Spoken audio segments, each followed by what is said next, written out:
Hi everyone. It is a wet and cold day, so we thought we would gather around the fireplace for our cozy read aloud. Chapter 16. What happened about the statues? What an extraordinary place, cried Lucy. All those stone animals and people too. It's like a museum. Hush, said Susan. Aslan's doing something. He was indeed. He had bounded up to the stone lion and breathed on him. Then, without waiting a moment, he whisked round, almost as if he had been a cat chasing its tail, and breathed also on the stone dwarf, which, as you remember, was standing a few feet from the lion with his back to it. Then he pounced on a tall stone dryad, which stood beyond the dwarf, turned rapidly aside to deal with the stone rabbit on his right, and rushed on to two centaurs. But at that moment Lucy said, "Oh, Susan, look! Look at the lion! Bless you! I expect you've seen someone put a lighted match to a bit of newspaper, which is propped up in a grate against an unlit fire. And for a second, nothing seems to have happened. And then you notice a tiny streak of flame creeping along the edge of the newspaper. It was like that now. For a second after Aslan had breathed upon him, the stone lion looked just the same. Then a tiny streak of gold began to run along his white marble back. Then it spread. Then the color seemed to lick all over him as the flame licks all over a bit of paper. Then, while his hindquarters were still obviously stone, the lion shook his mane, and all the heavy stone folds rippled into living hair. Then he opened a great red mouth, warm and living, and gave a prodigious yawn. And now his hind legs had come to life. He lifted one of them and scratched himself. Then, having caught sight of Aslan, he went bounding after him and frisking round him, whimpering with delight, and jumping up to lick his face. Of course the children's eyes turned to follow the lion, but the sight they saw was so wonderful that they soon forgot about him, wherever the statues were coming to life. The courtyard looked no longer like a museum, it looked more like a zoo. Creatures were running after Aslan and dancing round him, till he was almost hidden in the crowd. Instead of all that deadly white, the courtyard was now a blaze of colors, glossy chestnut sides of centaurs, indigo horns of unicorns, dazzling plumage of birds, ruddy brown of foxes, dogs, and satyrs, yellow stockings and crimson hoods of dwarfs, and the birch girls in silver, and the beech girls in fresh, transparent green, and the larch girls in green so bright that it was almost yellow.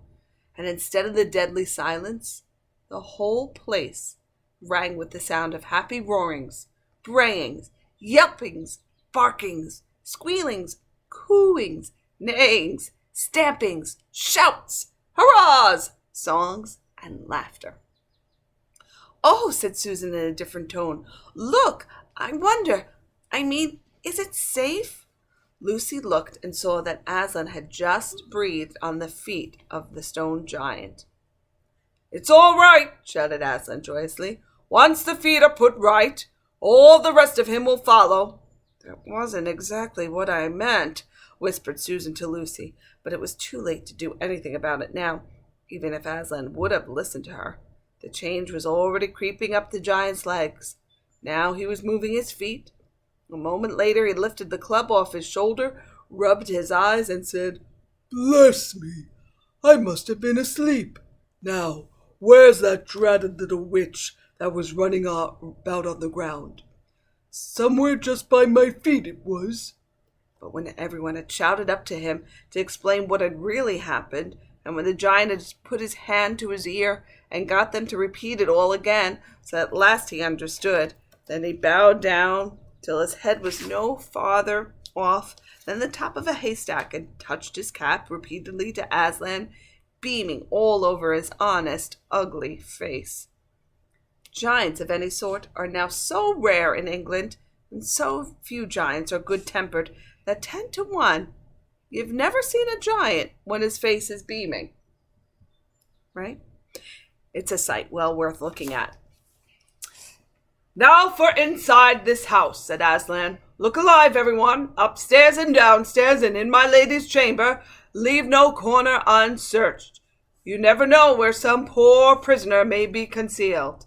and into the interior they all rushed, and for several minutes the whole of that dark, horrible, fusty old castle echoed with the opening of windows, and with everyone's voices crying out at once, "Don't forget the dungeons! Give us a hand with this door! Here's another little winding stair! Oh, I say, here's a poor kangaroo! Call Aslan! Phew, how it smells in here! Look out for trapdoors! Up here! There's a whole lot more on the landing!" But the best of all was when Lucy came rushing upstairs, shouting out, "Aslan! Aslan! I found Mr. Tumnus! Oh, do come quick!" A moment later, Lucy and the little fawn were holding each other by both hands and dancing round and round for joy. The little chap was none the worse for having been a statue, and was, of course, very interested in all she had to tell him. But at last the ransacking of the witch's fortress was ended. The whole castle stood empty, with every door and window open, and the light and the sweet spring air flooding into all the dark and evil places which needed them so badly. The whole crowd of liberated statues surged back into the courtyard, and it was then that someone, Tumnus, I think, first said, "But how are we to get out? For Aslan had got in by a jump, and the gates were still locked." "That'll be all right," said Aslan, and then rising on his hind legs, he bowled up at the giant. "Hi! You up there!" he roared. "What's your name?" "Giant Rumblebuffin, if it pleases your honor," said the giant, once more touching his cap. "Well then, Giant Rumblebuffin," said Aslan, "just let us out of this, will you?" "Certainly, your honor. It will be a pleasure," said Giant Rumblebuffin. "Stand well away from the gates, all you little uns." Then he strode to the gate himself, and bang, bang, bang went his huge club. The gates creaked at the first blow, cracked at the second, and shivered at the third. Then he tackled the towers on each side of them, and after a few minutes of crashing and thudding, both the towers and a good bit of the wall on each side went thundering down in a mass of hopeless rubble. And when the dust cleared, it was odd, standing in that dry, grim, stony yard, to see through the gaps of all the grass and waving trees and sparkling streams of the forest, and the blue hills beyond that, and beyond them the sky. "Blowed if I ain't all in a muck sweat," said the giant, puffing like the largest railway engine. "Comes of being out of condition. I suppose neither of you young ladies has such a thing as a pocket handkerchief about you?" "Yes, I have," said Lucy, standing on tiptoes and holding her handkerchief up as far as she could reach. "Thank you, missy," said Giant Rumblebuffin, stooping down. Next moment Lucy got rather a fright, for she found herself caught up in mid-air between the giant's finger and thumb. But just as she was getting near his face, he suddenly started, and then put her gently back on the ground, muttering, "Bless me, I've picked up the little girl instead. I beg your pardon, missy. I thought you was the handkerchief." "No, no," said Lucy, laughing. "Here it is." This time he managed to get it, but it was only about the same size to him that an aspirin tablet would be to you. So that was when she saw him solemnly rubbing it to and fro across his great red face. She said, "I'm afraid it's not much use to you, Mr. Rumblebuffin." Not at all," said the giant politely. "Never met a nicer handkerchief. So fine, so handy, so I don't know how to describe it." "What a nice giant he is," said Lucy to Mr. Tumnus. "Oh, yes," said the fawn. "All the Buffins always were. One of the most respected of all the giant families in Narnia. Not very clever, perhaps. I never knew a giant that was. But an old family, with traditions, you know. If he'd been the other sort, she'd have never turned him into stone." At this point, Aslan clapped his paws together and called for silence. "Our day's work is not yet over," he said, "and if the witch is to finally be defeated before bedtime, we must find the battle at once." "And join in, I hope, sir," added the largest of the centaurs. "Of course," said Aslan. "And now, those who can't keep up, that is, children, dwarfs, and small animals, must ride on the backs of those who can, that is, lions, centaurs, unicorns, horses, giants, and eagles. Those who are good with their noses must come in front with us lions to smell out where the battle is. Look lively and sort yourselves." And with a great deal of bustle and cheering they did. The most pleased of the lot was the other lion, who kept running about everywhere pretending to be very busy, but really in order to say to everyone he met, "Did you hear what he said? Us lions. That meant him and me. Us lions. That's what I like about Aslan. No side, no standoffishness. Us lions. That meant him and me." At least, he went on saying this till Aslan had loaded him up with 3 dwarfs, 1 dryad, 2 rabbits, and a hedgehog. That steadied him a bit. When all were ready, there was a big sheepdog who actually helped Aslan most in getting them sorted into their proper order. They set out through the gap in the castle wall. At first, the lions and the dogs went nosing about in all directions, but then suddenly one great hound picked up the scent and gave a bay.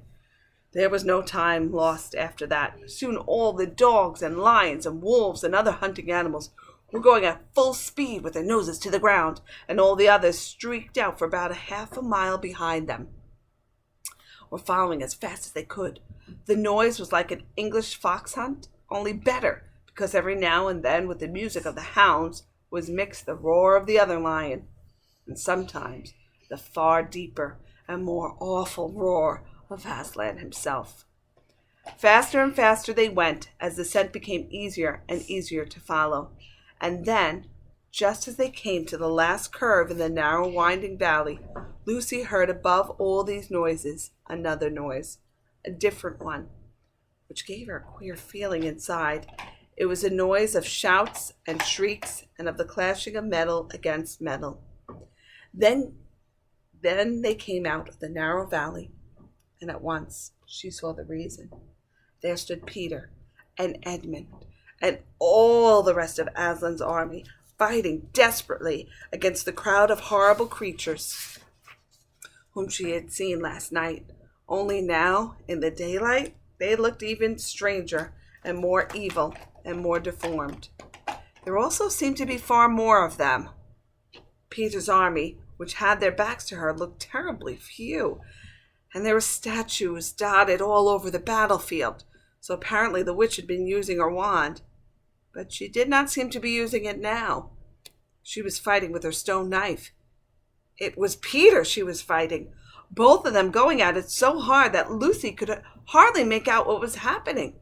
She only saw the stone knife and Peter's sword flashing so quickly that it looked like 3 knives and 3 swords. The pair were in the center. On each side the line stretched out. Horrible things were happening wherever she looked. "Off my back, children!" shouted Aslan, and they both tumbled off.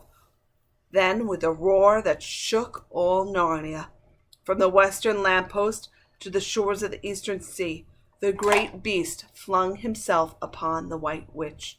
Lucy saw her face lifted toward him for 1 second with an expression of terror and amazement. Then lion and witch had rolled over together, but with the witch underneath, and at the same moment all warlike creatures whom Aslan had led from the witch's house rushed madly on the enemy lines. Dwarfs with their battle axes, dogs with teeth, the giant with his club, and his feet also crushed dozens of the foe. Unicorns with their horns, centaurs with swords and hoofs, and Peter's tired army cheered, and the newcomers roared, and the enemy squealed and gibbered till the wood re-echoed with the din of that onset. Narnia! Have a good day, and we'll see you on the other side.